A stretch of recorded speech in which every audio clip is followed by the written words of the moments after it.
උදා වූ නව වසර සිංහල දෙමළ සියලුම ශ්‍රී ලාංකිකයන්ට ඒ වගේම විදේශගත ශ්‍රී ලාංකිකයන්ට සුබම සුබ සෞභාග්‍යමත් නිරෝගීමත් නව වසරක් වේවා කියා ප්‍රාර්ථනා කරනවා. ඒ වගේම අපි 2025 අභියෝග ගණනාවකට මුහුණ දීලා අපේ එකමුතුකම තුලින් අපි ඒව ජයගත්තා. ඒවට අපි සාර්ථකව මුහුණ දුන්නා.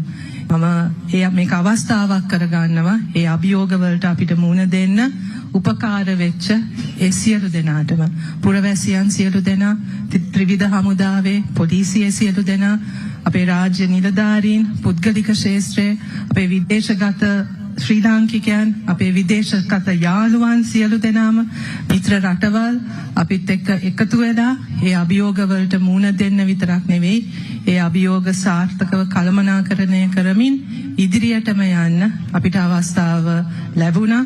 ඒ ශක්තිය ඒ ධෛර්යය ඒ ගැම්මෙන්ම අපි 2026 සාර්ථකව අපි ජය